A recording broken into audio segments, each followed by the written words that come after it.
इस वीडियो में हम लोग पढ़ेंगे क्लास 10 मैथमेटिक्स का चैप्टर नंबर 7 कोऑर्डिनेट ज्योमेट्री। ठीक है। और कोऑर्डिनेट ज्योमेट्री जो है आपका बहुत इंपॉर्टेंट चैप्टर है बोर्ड्स के पॉइंट ऑफ व्यू से, तो इसको अच्छे से समझिएगा। और हम लोग NCERT के अकॉर्डिंग सारे क्वेश्चंस करेंगे और आप अपने सारे डाउट्स और जो डिफरेंट बुक्स के क्वेश्चंस हैं आप कमेंट में पूछ सकते हो, उस पर मैं वीडियो बना दूंगा। ठीक है। तो सबसे पहले जानते हैं कोऑर्डिनेट ज्योमेट्री कहते किसको हैं। अगर टू डायमेंशनल प्लेन की हम बात करते हैं तो वहाँ पर जब किसी पॉइंट को रिप्रेजेंट करना होता है तो उसको रिप्रेजेंट करने के लिए हम दो नंबर्स का यूज़ करते हैं। ठीक है। टू डायमेंशनल प्लेन में, कहाँ पर, टू डायमेंशनल प्लेन में किसी पॉइंट को रिप्रेजेंट करना होता है तो उसके लिए हमें दो पॉइंट की ज़रूरत पड़ती है। एक पॉइंट जो होता है वो हॉरिजॉन्टल एक्सिस पर होता है, ठीक है, जिसे हम एक्स एक्सिस भी कहते हैं, और दूसरा पॉइंट जो होता है वो वर्टिकल एक्सिस पे होता है जिसे हम वाई एक्सिस कहते हैं। ठीक है ना।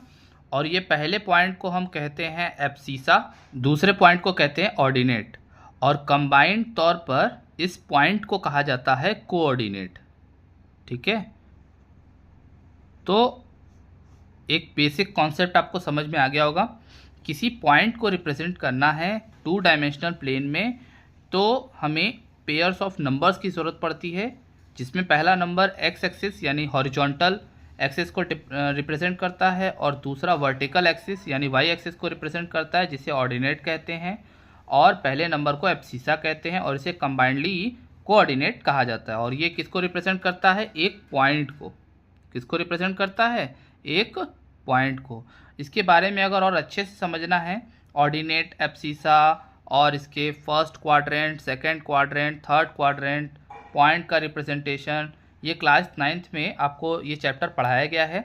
इसका भी वीडियो मैंने बनाया है, इसका लिंक आपको डिस्क्रिप्शन में मिल जाएगा, आप उसे अच्छे से देख लीजिए ताकि आपको कोऑर्डिनेट ज्योमेट्री के बेसिक नॉलेज हो जाए। तो इसमें हम लोग अब आगे बढ़ते हैं। नेक्स्ट है आपका डिस्टेंस फार्मूला। अब ये जो डिस्टेंस फार्मूला है ये दो पॉइंट के बीच के डिस्टेंस की बात कर रहे हैं। ठीक है ना। अब मान लो मैं पहला पॉइंट ले लेता हूँ ए, और जैसा कि मैंने बताया कि पॉइंट को रिप्रेजेंट किया जाता है दो नंबर्स से, तो मैं मान लेता हूँ कि जो इसका रिप्रेजेंटेशन है वो x1 और y1 से किया जाता है, और दूसरा पॉइंट मैं लेता हूँ b। ठीक है ना। इसका रिप्रेजेंटेशन कर देता हूँ x2 और y2 से। अब हमें इसके बीच का जो डिस्टेंस है अगर वो पता करना है तो उसके लिए हमारे पास एक फॉर्मूला है जिसे हम लर्न करेंगे। ठीक है। डिस्टेंस निकालना है हमको ए बी का, तो फॉर्मूला बन जाएगा आपका x2 माइनस x1 का whole square, x2 minus x1 का whole square plus y2 minus y1 का होल स्क्वायर। ठीक है ना। डिस्टेंस जब भी पता करना होगा दो पॉइंट के बीच का तो आप ये फॉर्मूला लगाओगे। पहला क्वेश्चन है, कह रहा है find the distance between the following pairs of points. तीन क्वेश्चन दिए गए हैं और दो दो पॉइंट्स दिए गए हैं, तो इनके बीच का डिस्टेंस पता करना है। तो आइए फटाफट इसको सॉल्व करते हैं। ये दो पॉइंट्स दिए गए हैं तो इसमें सबसे पहले वाले पॉइंट्स को अगर हम ए सपोज कर लें और दूसरे वाले पॉइंट को बी सपोज कर लें तो ये वाले पॉइंट को हम क्या मान सकते हैं? x1, और इसको क्या कह सकते हैं? y1। ये हो जाएगा आपका x2 और ये हो जाएगा y2। और आपको डिस्टेंस फार्मूला क्या बताया गया? A B is equal to under root में x2 माइनस x1 का होल स्क्वायर यानी 4 माइनस 2 का whole square plus y2 minus y1 का होल स्क्वायर यानी 1 माइनस 3 का होल स्क्वायर। ठीक है। अब इसको सॉल्व कर देंगे, आंसर आ जाएगा 4 माइनस 2 का स्क्वायर यानी 2 का स्क्वायर यानी 4 आता है, 1 माइनस 3 यानी माइनस 2 आएगा, और माइनस 2 का स्क्वायर करने पे भी 4 आता है। 4 प्लस 4 कितना होता है? 8 होता है। ठीक है। 8 को अगर हम फैक्टराइज करें तो क्या हो जाएगा? 2 इंटू 2 इंटू 2, और स्क्वायर रूट आपने पढ़ा होगा तो 2 बाहर आ जाएगा, ये आ जाएगा 2√2। तो ये है डिस्टेंस इन दोनों पॉइंट्स के बीच का। सेकंड क्वेश्चन है, इसमें भी अगर देखो तो फर्स्ट पॉइंट को हम ए ले लेंगे, दूसरे पॉइंट को बी ले लेंगे। उसी तरीके से अगर हम फॉर्मूला अप्लाई करेंगे इसमें तो डिस्टेंस निकल जाएगा। मैंने क्या बताया था? x2 माइनस x1 का होल स्क्वायर, तो यहाँ x2 कितना है? -1 है। यहाँ पे बच्चे केयरफुली आप लोग करोगे तभी आएगा, नहीं तो गड़बड़ हो जाती है। ये x2 है, ये x1 है। अब x2 में से x1 को माइनस करना है, तो x2 अब मैंने लिख लिया। माइनस करना है तो माइनस का साइन लगा दिया। किसको माइनस करना है? -5 को माइनस करना है। ठीक है ना। यहाँ पर क्या करते हो, कई बार आप लोग क्या करते हो, -1 -5 लिख देते हो, जो कि गड़बड़ हो जाता है। आपको -1 में से -5 को माइनस करना है, -1 में से -5 को माइनस करना है, तो इस तरीके से लिखोगे, ठीक है।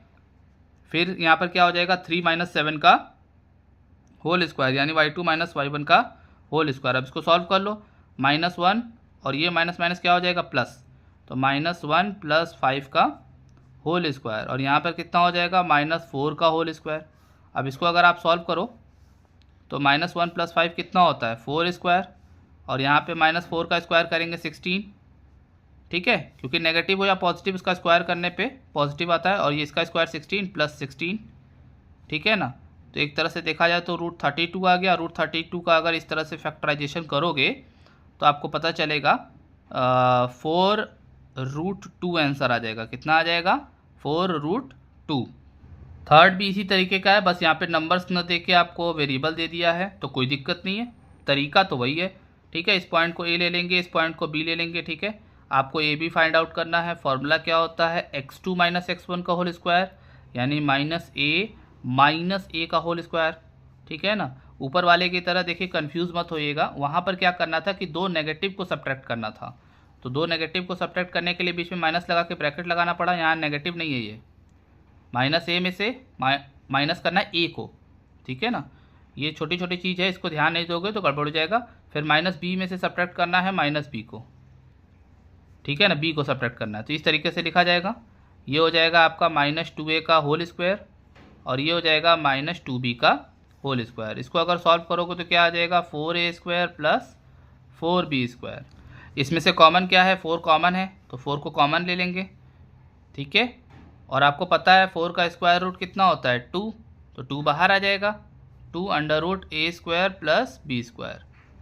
नेक्स्ट क्वेश्चन कह रहा है find the distance between the points 0 0 and 36 15। इन दोनों पॉइंट्स के बीच का डिस्टेंस हमको पता करना है। इसके अलावा कह रहा है क्या आप डिस्टेंस फाइंड आउट कर सकते हैं दो टाउन्स के बीच का ए और बी का, जो कि सेक्शन 7.2 में दिया गया है।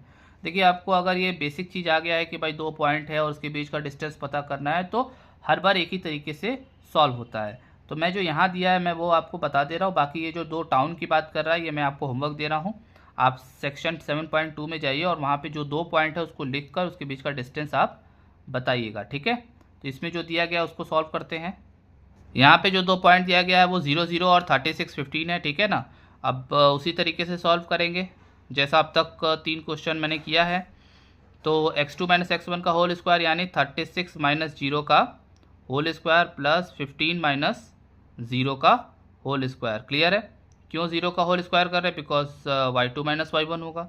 अब इसको सॉल्व करेंगे आगे, 36 में से 0 हो जाता है तो 36 आता है, 36 का स्क्वायर कितना होता है 1296 + 15 का स्क्वायर कितना होता है 225।